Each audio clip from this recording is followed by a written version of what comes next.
Your voice, your opinion, your community. Fact TV, free speech protected. Local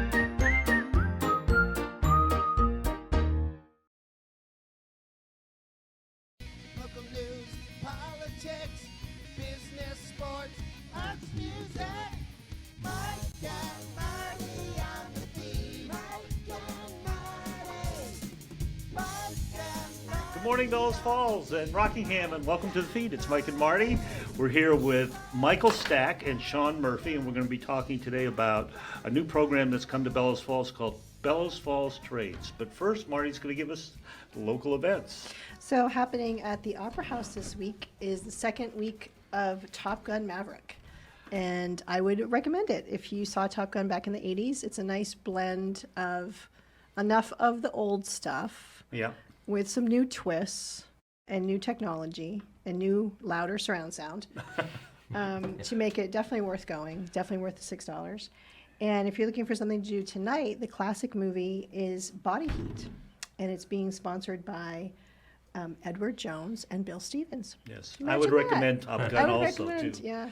I was going in as a skeptic. I saw it this weekend thinking, oh, it's just going to be another, testosterone-juiced movie. And it was actually really good. The pacing was good. The plot was good. They really packed a lot into like a 2-hour movie. I was surprised when It it was came good. out that it was just 2 hours. It Anyway. had good music. But It was today, we're segueing in here. Our Top Gun guys here today are Michael and Sean. Sean's the assistant principal at Bellows Falls High School. Most people probably know that. And Michael is brand new back to the area. He started up a nonprofit called Bellows Falls Trades. And you want to tell us a little bit about, maybe tell us a little bit about yourself first, Sure. and then Sure, yeah. Yeah, I think for me the story is one of being born in this area, but leaving through my education, career, etc., but always having a home here and always being connected to this area. And my heart is really in this area, and I've retired recently from the financial services industry, and honestly feel very privileged to be back in the area and be able to give back to the community. And that's what this is all about. I'm looking for ways to give back to the community. So for the past, I'd call it a year, I've been on what I would call a listening tour, where I've gone around. I've met folks like Sean at the high school. I've gone to the trade schools. I've met many of the local businesses, many of them that I've known. I've known the names over the years, Coda and Coda, James, that I've known over the years. And really the bottom line is, for me, as far as if you want a headline, I've been extremely positively surprised by how willing the community and the school, the businesses, the schools, the tech centers have been to open their doors for somebody like myself, a private citizen, to come in and help. I know we've all been, through hell for the past couple of years with COVID, et cetera, et cetera. But I also think that there's a paradigm shift going on in the education system, and that is the 4-year college prep program that we all kind of grew up with, and we were all told this is the way to go, this is the way you have to go this direction to be successful. I think the world's really waking up to the reality that 70% of our students graduate, and this is not a criticism, it's just a reality, and 4 years later they don't have a college degree.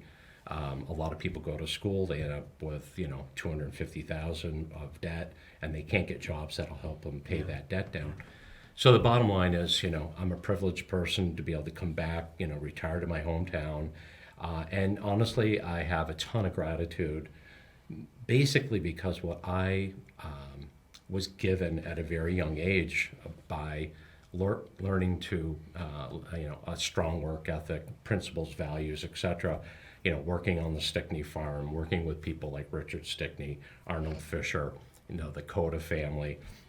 The headline to me, again, over my past 9 months of this listening tour, is that those things, and it was hard for me to be outside of Bellows Falls and kind of watch things going dark downtown, businesses closing up, jobs going away, etc. But the good news is that those values, that work ethic, those people that were there that taught me as a young person, really how to be successful in this world, they're still there. And the school is very open to partnering with them. And I'm just a facilitator, to be honest with you. The heavy lifting is really being done down at the school. Mark Ebo, who's the work-based guidance counselor, Sean, vice principal, Heather Warius, all the way up through the board, Andy Haas, taking on this new role. The great news is that the resources there, the students are there, which is the raw material, and by bringing together the businesses, the students, and the school, I think we should have a killer application for making wonderful things happen for these young people. And then obviously, if it's good for the kids, it's going to be good for the community. So Right. long-winded answer, but that's that's how. And Sean, you've been working with work-based education for quite a while now. At least the high school has. How do you see this new partnership working with you? Yeah, so when Mark came in 5 years ago, he was hired Mark Ebo. as a school counselor, and he started our work-based learning, and he put so much into it. He's developed a ton of great resources. He's currently in the Agency of Education sponsored program where he's going to get a certificate, an endorsement to his license for work-based learning. So we really were hitting the ground running with that, and then COVID hit, and it pretty much stopped everything. And there were so many other things taking our focus away. So then when Mike and Bellows Falls Trades came in and we started having this conversation, it was really exciting because we're going to take what we have, and then we're going to add everything that Bellows Falls Trades is able to bring in terms of community partners and just energy, and take our program and really it's just gonna run, and it's gonna keep going and get bigger, and the kids are gonna benefit so much. Yeah. So what spectrum or what slice of the student body do you see going with Bellows Falls Trades? So we have about a third of our kids currently that do the tech center, whether it's Springfield or Brattleboro, and then right now we have 25 kids that have signed up to kind of take part in some job shadowing and hopefully eventually some interning through our work-based learning program. And some of that is based on things that we already had in place, and then some of that is what Mike's been able to bring to the table. So my hope would be that almost every student has an opportunity to do this. I mean, we have kids that are already college bound that are going to do some job shadowing, just like, hey, I might want to be a lawyer. That's a lot of schooling. Maybe I should have some experiences with that in high school before I spend all that time and money pursuing that degree. So One of the things I would add is that, and I think Bellows Falls, Sean mentioned Mark Ebo, and he's very technically proficient. And the reality is there's a lot of sophistication to this process because of child labor laws, et cetera. It's not simple. It took me months of talking with people to get somewhat of a handle. I'm dependent upon the school and their expertise. But the thing that I see, is Bellows Falls is ahead of the curve in terms of their willingness and the desire to consider something different. Right. And a lot of times in institutions, it's very difficult to get everybody on board and rolling in the right direction or in the same direction. And that's what I found here, is I found a willing partner that has the expertise. So anytime I presented them with an option, an additional business or whatever, they've gone right for it. The other thing that they're considering doing is, and this talks a little bit about the community garden that we're proposing, et cetera, is they've brought me in to meet with the middle school. And one of the things that I found up to the Springfield River Valley Tech Center is that there's a lot of students that would benefit by starting work-based or tech-based education. A lot of kids have to kind of like bang their head against the wall doing, if you will, checking the boxes. I mean, education is never checking the boxes, but it's not. It's No, not, that's it's an not, honest- that's It's an not honest thing to specifically say, what's yeah. the best thing for them. Yeah. And that's the message I kept getting from the school. We're going to do what's best for the kids, to the point of we went down into the middle school, met with, is it Susan or Sue Johnson? Sue Johnson. Yeah. Sue Johnson. And I was blown away how quickly the high school, which brought me in, Right. and the middle school were able to kind of come on to the same, realization of we need to do X, Y, and Z. And so we partnered with the middle school now to try to bring this process down to them, to the point where we brought in River Valley Tech Center, and we're going to sponsor a summer camp for, I think they gave us 15 slots at the summer camp. So we're going to sponsor, it's like a 4-day, like a week-long summer camp. And the school immediately jumped on it. They're going to, because they know for some families, the transportation's a real issue. So the school's going to provide the transportation. We're going to fund the camp. And I think you guys are even providing lunch or something like that. So, I mean, it's just a great, and the beautiful thing is the summer camp, why that works so well is because there's no conflicts for the kids, whether it's school, classes, Or sports, sports, or- social. yeah. So they get a really good look at the tech center, what's up there.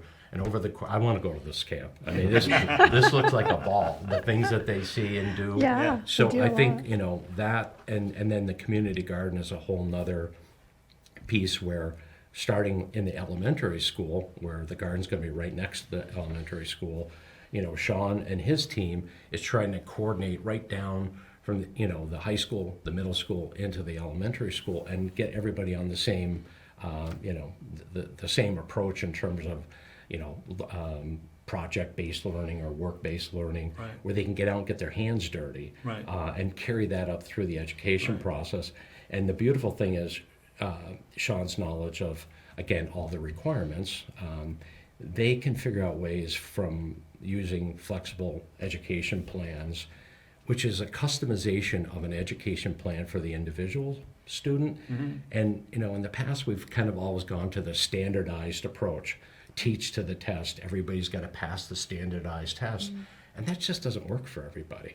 Now it's more efficient, and you can measure it does- results. yes, you're but right. but the But reality it doesn't is help if you're going to get a job. it's not the right thing for some kids, and these guys get that, and that's, to me, that's where I see this paradigm shift taking place. Is these guys get it and they're willing to do something about it, and that's a game changer. Right. How do you see? I mean, you're seeing the shift, but how would you relate that to like the national trends, where we've been and where we're going, and how you guys are adapting to that?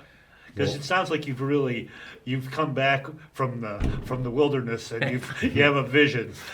Actually, I came back from being part of the problem. Oh, And part of the problem, I don't know if you have that chart that we had up earlier. Basically what's happened in the past 3 decades in this country is we've traded middle class jobs and standard of living for profits. So corporations outsourced jobs, they outsourced capital, and with that went the jobs. So this chart, the last chart that we were on, that shows the decline in this country of manufacturing-based, high-paying manufacturing jobs. And Bellows Falls is just a microcosm of that, and that's happened across this country.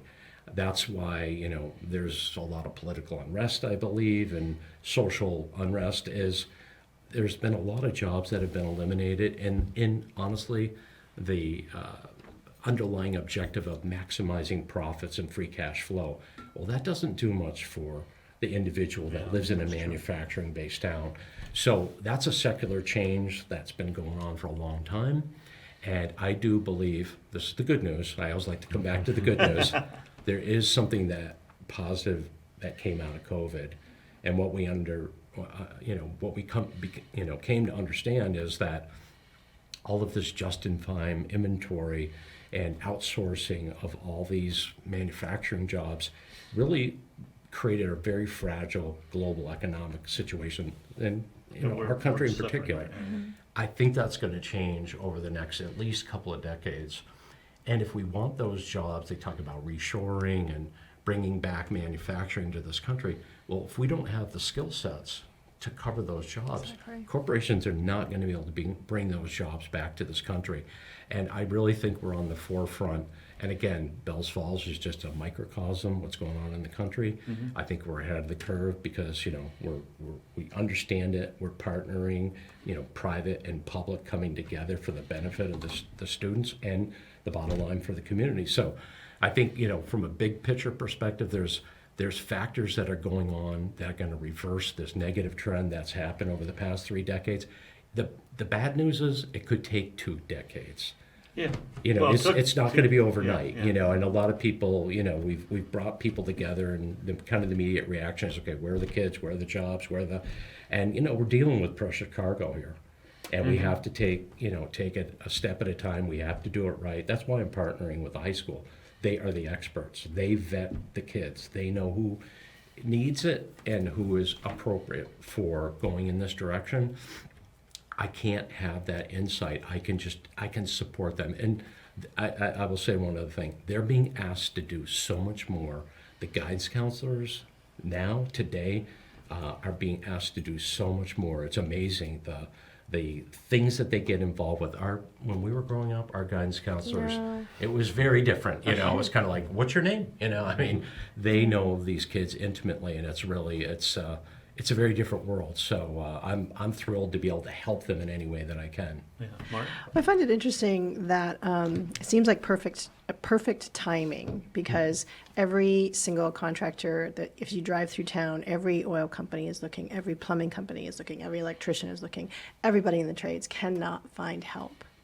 So it seems like the perfect relationship.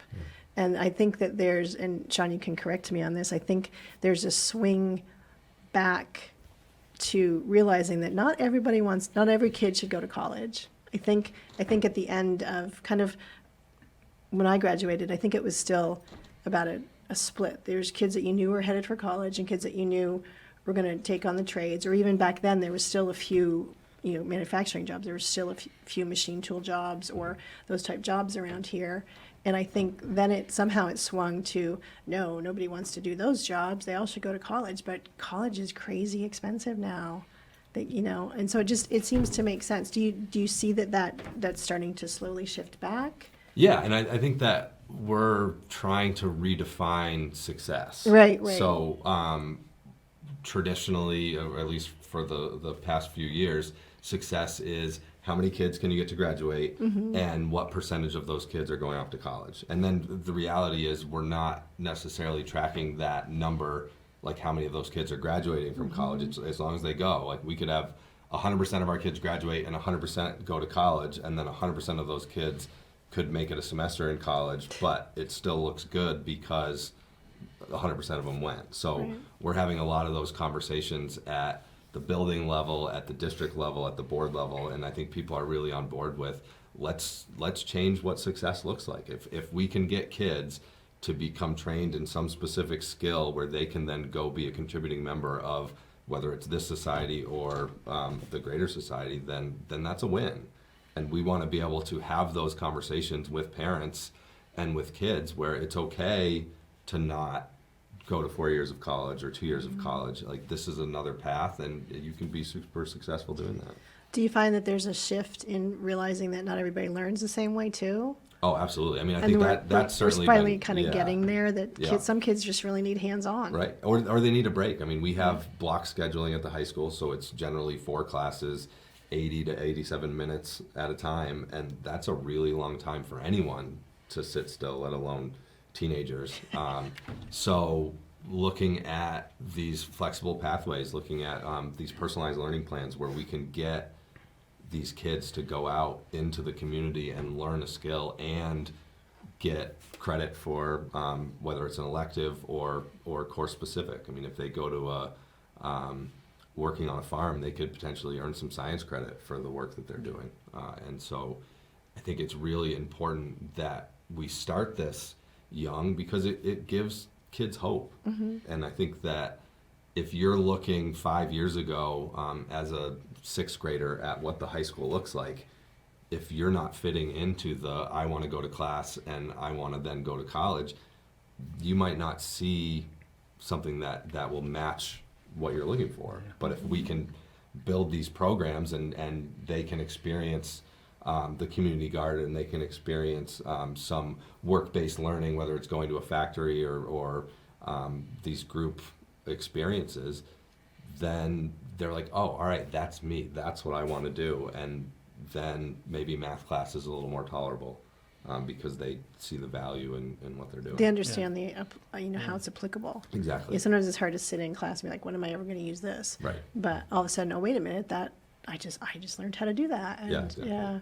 So you have a job fair coming up, correct? Yes. On Friday, we have the partnership with the Brattleboro Community Development, Community Credit Brattleboro Corporation. Development Credit Corporation. Oh, I know that I stick with the acronym well. acronyms. That way I can't get in trouble. Mark coached me on that this morning, and I still mess it up. So yeah, they had some community partners. We had some community partners. Bellows Falls Trades had some community partners, and I think the idea is to get these businesses in, and kids can potentially get a summer job out of it. And if we have some seniors that aren't planning on going to college and don't necessarily have a path yet, they might get a career out of it. So it's very exciting. It's pretty amazing when you look down the list of companies that are coming in.